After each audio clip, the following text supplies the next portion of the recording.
Bienvenidos a una nueva edición del Ministerio Artios Biblia, donde multiplicamos obreros un libro bíblico a la vez.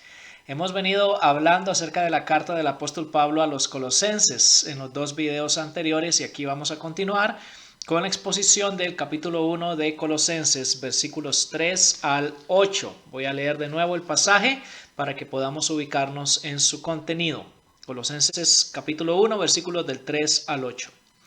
Damos gracias a Dios, el Padre de nuestro Señor Jesucristo, orando siempre por ustedes, al oír de su fe en Cristo Jesús y del amor que tienen por todos los santos, a causa de la esperanza reservada para ustedes en los cielos, de la cual escucharon antes en la palabra de verdad el Evangelio, que ha llegado hasta ustedes, así como en todo el mundo está dando fruto constantemente y creciendo, así también en ustedes, desde el día que oyeron y comprendieron la gracia de Dios en verdad, tal como lo aprendieron de Epafras, nuestro amado consiervo, quien es fiel servidor de Cristo a favor de ustedes, el cual también nos informó acerca de su amor en el Espíritu.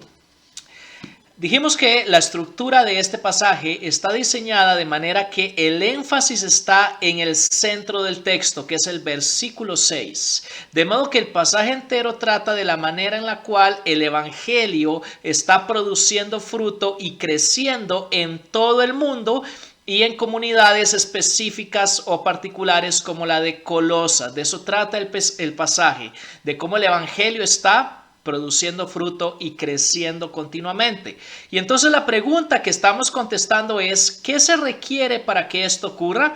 ¿Qué se requiere para que el Evangelio siga produciendo fruto y creciendo?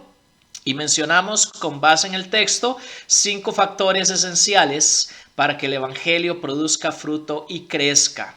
Dijimos que requiere extensión amplia, versículo 6 y también capítulo 1, versículo 23. En segundo lugar, recepción plena, versículos 5 y 6. En tercer lugar, mensaje verdadero, versículos 5 y 6 también. En cuarto lugar, siervos fieles, versículos 7 y 8. Y en quinto lugar, fruto adecuado, versículos 3 y 4. Y también el versículo 8. La pregunta guía que dirige nuestro estudio en esta ocasión es, ¿qué se requiere para que el Evangelio produzca fruto y crezca? En el video anterior hablamos de dos factores fundamentales. Primero, del mensaje verdadero que ya mencionamos, versos 5 y 6, cuyo contenido es la esperanza reservada, según el verso 5, y la gracia de Dios, según la última parte del verso 6. También hablamos del segundo factor, que es el fruto adecuado, versículos 3, 4 y 8. Y las tres concretizaciones de ese fruto que Pablo menciona en el pasaje son, primero, una acción de gracias continua en el verso 3, que es un énfasis a lo largo de toda la carta a los Efesios. Segundo, la fe en Cristo. Y tercero, el amor por todos los santos, la fe que se menciona en el verso 4 y el amor tanto en el verso 5 como en el verso 8. Y en el video anterior, y esto es muy importante recordarlo, enfatizamos que es el Evangelio el que produce fruto y cumple de esa manera el propósito original de Dios para toda su creación en el contexto de comunidades cristianas específicas. El Evangelio está produciendo fruto, está creciendo y está cumpliendo así el plan, el propósito original de Dios para toda la creación, específicamente en comunidades cristianas. Y también remarcamos en el video anterior que como siervos de Dios, nuestra mayor prioridad consiste en comprender y transmitir este evangelio de esperanza y gloria, que es el que produce fruto.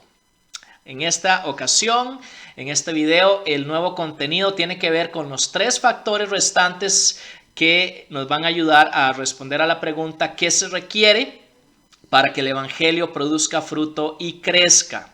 Y el tercero es extensión amplia, que Pablo menciona ahí en los versículos 5 y 6. Y quiero leer también un poco más adelante en Efesios capítulo 1 y versículo 23, donde Pablo dice: si en verdad permanecen en la fe, bien cimentados y constantes, sin moverse de la esperanza del evangelio que han escuchado, que fue proclamado o predicado a toda la creación debajo del cielo, y del cual yo, Pablo, fui hecho ministro. Tanto en el capítulo 1, versículos 5 y 6, como en el capítulo 1, versículo 23, Pablo dice que para que el evangelio produzca fruto y crezca debe ser extendido de manera amplia, debe llegar a todo el mundo. La palabra de la verdad del evangelio, dice Pablo en el verso 6, que llega hasta ustedes, tal como también en todo el mundo está produciendo fruto y creciendo, tal como también entre ustedes. Entonces tenemos acá una doble dinámica de la extensión amplia del evangelio. En primer lugar, el evangelio debe llegar a todo el mundo. Ahí lo dice Pablo en el verso 6. Y a esto le podríamos llamar fruto global, cómo el evangelio llega a todo el mundo. Pero en segundo lugar, el evangelio debe llegar a comunidades aisladas, como en el caso de Colosas, que ya expliqué en un video anterior, que era una pequeña población sin gran importancia ahí en Asia Menor, dentro de ese enorme imperio romano de aquel tiempo. Colosas era realmente una ciudad no muy importante, una comunidad aislada, pero Pablo dice que el evangelio había llegado hasta ellos. Esto es lo que podríamos llamar fruto local. Y esa doble dinámica es necesaria para que el evangelio produzca fruto y crezca. Por un lado, el evangelio debe llegar a todo el mundo, fruto global, pero por otro lado, el evangelio debe llegar también a comunidades específicas, incluso aisladas, y a eso le llamamos fruto local. Y quiero aquí enfatizar a aquellos que nos dedicamos al ministerio cristiano, que parte de nuestro privilegio y responsabilidad ministerial consiste en trabajar en la extensión amplia del evangelio. Así como Pablo lo hizo, somos servidores de la predicación del evangelio. Pablo dice que él es eso en capítulo 1, versículo 23, y nosotros también lo somos, servidores de la predicación del evangelio en todo el mundo. Y para ello debemos asumir una visión misionera bifocal, le vamos a llamar así, a la vez global y también local. Es parte de nuestro privilegio y responsabilidad y de nuestra contribución para que el evangelio siga produciendo fruto y creciendo. Asumir esa visión bifocal, el evangelio debe llegar a todo el mundo y a comunidades también específicas o particulares. Y eso es lo que tiene que ver con la extensión amplia como factor para que el evangelio siga produciendo fruto y creciendo. El cuarto factor es lo que hemos llamado recepción plena. Versículos 5 y 6. Para que el evangelio produzca fruto en personas y comunidades específicas, debe ser plenamente recibido. Pablo dice en el versículo 5 y 6 en Colosenses 1 que la palabra de la verdad del evangelio ha llegado hasta ustedes. Esa frase también puede ser traducida: está continuamente presente dentro de ustedes. ¿Qué quiere decir eso? Que esa recepción plena del evangelio, en primer lugar, nos dice que el evangelio debe ser interiorizado continuamente, tanto de manera personal como de manera comunitaria. Dice Pablo, el evangelio está continuamente presente dentro de ustedes a nivel personal, a nivel de comunidad, y es cuando interiorizamos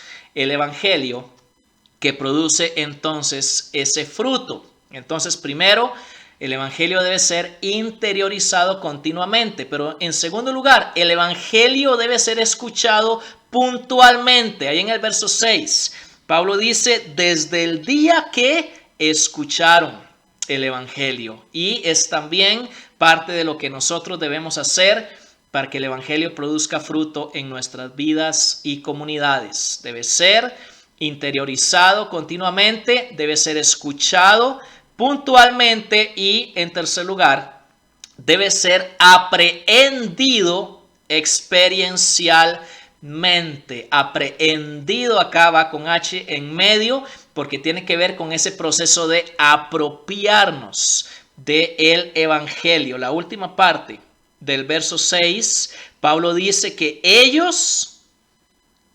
recibieron, comprendieron, reconocieron la gracia de Dios en verdad. Ese verbo que Pablo utiliza al final del versículo 6 es sumamente importante a lo largo del resto de la carta. Ese verbo en español puede ser traducido de varias maneras, una de las cuales es reconocer. Sin embargo, yo quiero usar la palabra aprehender o apropiarnos de la gracia de Dios en este caso, porque es el sentido que Pablo quiere transmitir acá. Para que el evangelio realmente tenga impacto en nuestras vidas y comunidades, debemos apropiarnos de él, debemos tomarlo en nuestra vida, debemos apropiarnos, como dice acá Pablo, de la gracia de Dios contenida en el mensaje del evangelio. Debemos aprehender e interiorizar el evangelio tanto con nuestra mente como también con nuestro corazón. Es el sentido de lo que Pablo está transmitiendo ahí en ese pasaje. Y quisiera citar en este momento al gran teólogo de la Reforma Protestante del siglo XVI, Juan Calvino. En su libro Institución de la Religión Cristiana, Calvino dijo lo siguiente en cuanto a el Evangelio, y cito: porque el Evangelio no es doctrina de meras palabras, sino de vida, y no se aprende únicamente con el entendimiento y la memoria como las otras ciencias, sino que debe poseerse con el alma y asentarse en lo profundo del corazón. De otra manera, no se recibe como se debe. La eficacia del evangelio debería penetrar hasta los más íntimos afectos del corazón, debería estar arraigada en el alma infinitamente más que todas las frías exhortaciones de los filósofos y cambiar totalmente al hombre.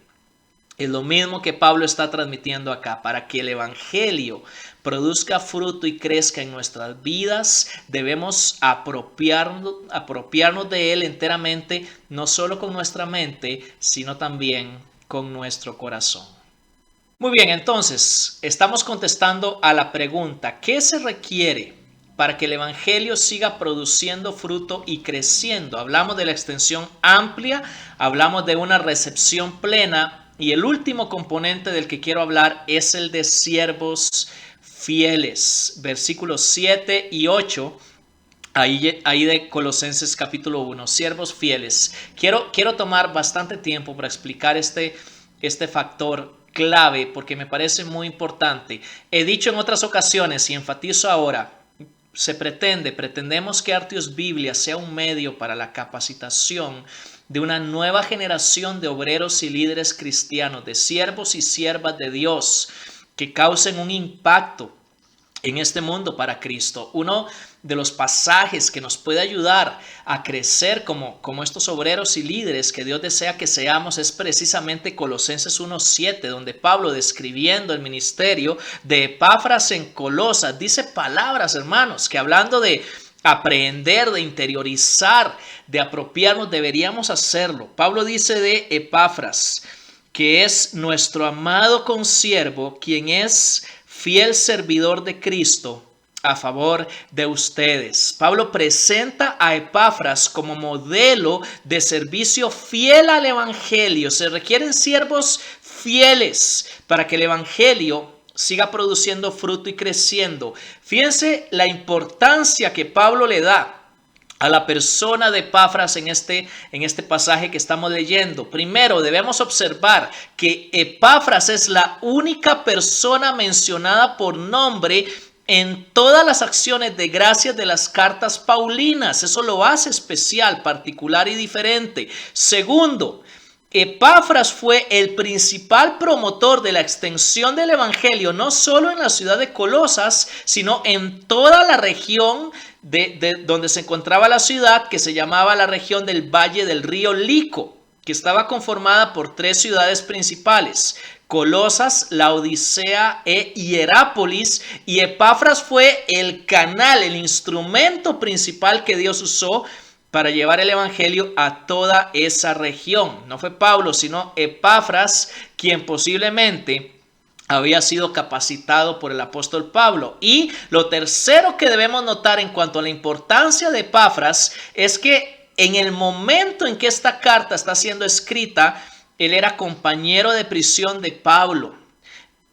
¿Cómo podemos saber esto? En la carta a Filemón, en el versículo 23, Pablo menciona a Epafras como su compañero de prisión, y las cartas de Colosenses y de Filemón fueron escritas en el mismo momento cuando Pablo estaba preso, posiblemente en Roma.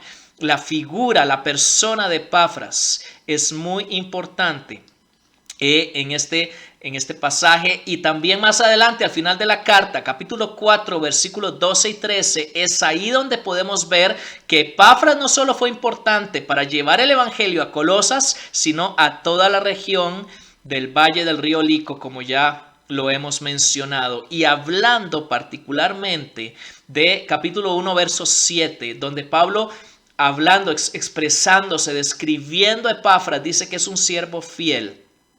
Es importante que notemos que la fidelidad es la norma suprema de evaluación ministerial a lo largo de toda la carta a los colosenses. Aparece ahí en 1:7 y al final de la carta también, capítulo 4, versículos 7 y 9, cuando Pablo describe en esta ocasión a otros 2 colaboradores que son Tíquico y Onésimo. La fidelidad es la norma suprema de evaluación ministerial en la carta a los colosenses. Y es algo interesante porque en el contexto en que Pablo menciona por primera vez a Epafras, una de las lecciones que nos da es que no tenemos que elegir entre fidelidad y fruto. No es una dicotomía, no son opuestos, son cosas que van juntas, ya que la fidelidad produce el fruto del evangelio. La fidelidad ministerial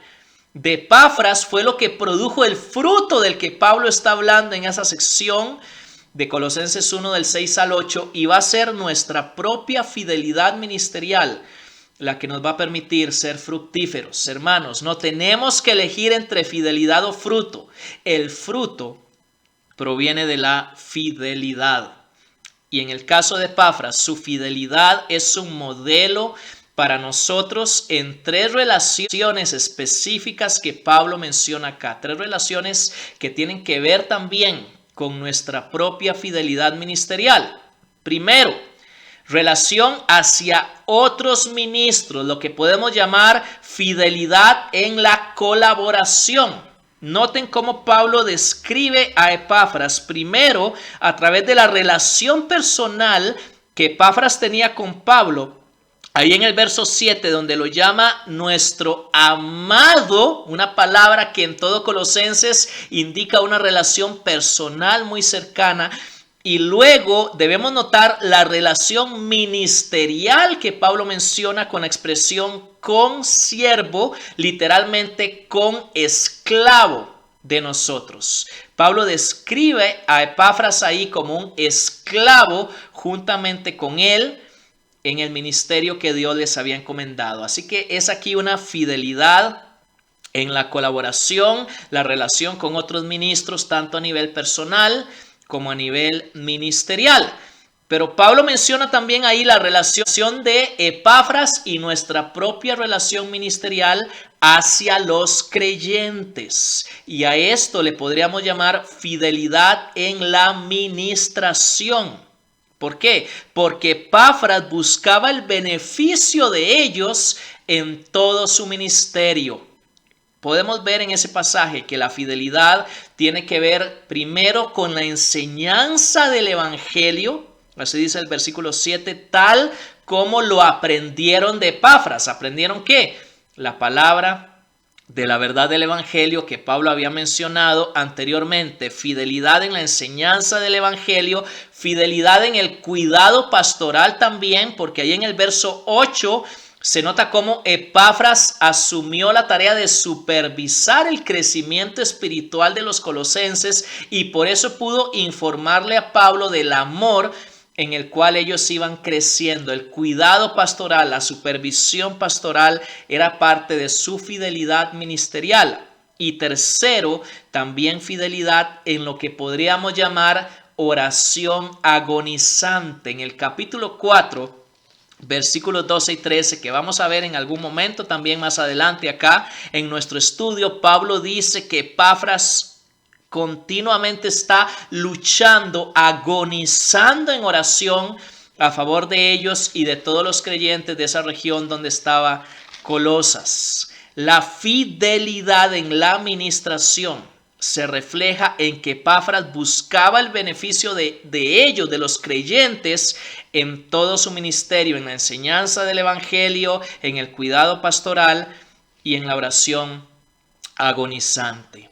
Relación hacia otros ministros, relación hacia los creyentes y finalmente la fidelidad tiene que ver también con la relación hacia Cristo. Y a esto podríamos llamarle fidelidad en el diaconado. ¿Por qué? Porque Pablo dice ahí en capítulo 1, versículo 7, que Epafras era fiel a favor de ellos como un servidor de Cristo. Esa palabra es diáconos en el idioma original. Y lo interesante es que el ministerio cristiano, según este pasaje y según toda la carta a los colosenses, es ante todo un servicio humilde a Cristo. Diácono es el término descriptivo por excelencia del ministerio cristiano en toda la carta a los colosenses, y ahí abajo están los versículos donde Pablo utiliza esa palabra diáconos tanto para sí mismo, capítulo 1, versículos 23 y 25, como hacia otros también al final de la carta en el capítulo 7. ¿Qué es entonces un servidor de Cristo, un diácono de Cristo, alguien que sirve humildemente a los demás? Y la fidelidad tiene que ver precisamente con entender que nuestro ministerio es un diaconado y realizarlo en esa actitud de humildad para Cristo Jesús. Y hermanos, yo quisiera proponer esto como nuestra meta ministerial en este año 2021. Lo que expresa ahí Colosenses 1:7. Quiero traducirlo de la siguiente manera. Pablo dice de Epafras, él es fiel a favor de ustedes, un diácono de Cristo. Yo he tomado ese pasaje como uno de mis textos lema para este año 2021. Yo quiero que Dios pueda decir de mí algún día lo que Pablo dijo de Epafras, que Dios pudiera mirarme y decir, él es fiel a favor de ustedes, un diácono de Cristo. Y oro a Dios cada día y le pido, Dios, permíteme llegar a ser cada vez más fiel como diácono de Cristo, buscando el beneficio de los demás. Debemos apuntar a la fidelidad sobre el éxito. Éxito es en nuestro tiempo una norma que muchas veces se utiliza para evaluar la eficacia de nuestros ministerios. Yo personalmente, hermanos, batallo con mi corazón en cuanto a la búsqueda del éxito, una búsqueda orgullosa, egocéntrica muchas veces, pero una de las cosas que Dios quiere hacer en mi vida y en la vida de todo siervo de Dios es un cambio de paradigma, abandonar la búsqueda del éxito para buscar la búsqueda del fruto a través de la fidelidad. Fidelidad por encima de la búsqueda del éxito. Y entonces la pregunta es, ¿cómo podemos desarrollar la fidelidad ministerial en medio de los retos y desafíos de nuestro tiempo, en medio de los retos y desafíos de la pandemia del COVID que todavía estamos viviendo y cómo esto ha venido a cambiar la dinámica de nuestros ministerios? ¿Cómo puedo ser fiel en la situación que me toca vivir en este tiempo? Quisiera sugerir que es primero y sobre todo orando, por aquellos a quienes servimos. La oración de parte del diácono de Cristo a favor de aquellos a quienes él ministra se menciona varias veces en Colosenses. En capítulo 1, versículo 3, Pablo comienza diciendo que él da gracias a Dios cada vez que ora por los colosenses. En el capítulo 1, versículo 9, pasaje que vamos a comenzar a ver en el próximo video, Pablo dice que él continuamente está orando por ellos, y ya vimos capítulo 4, versículos 12 y 13, donde Epafras agoniza, lucha en oración a favor de los colosenses y de otros también. ¿Cómo puedo yo ser fiel en medio de la situación que estoy viviendo en el ministerio? Primero y sobre todo orando por quienes servimos. Lo bueno, hermanos, es que ni la pandemia del COVID tiene por qué interrumpir o estorbar nuestra vida de oración fiel a favor de aquellos que servimos. Permítame terminar este video haciendo un repaso.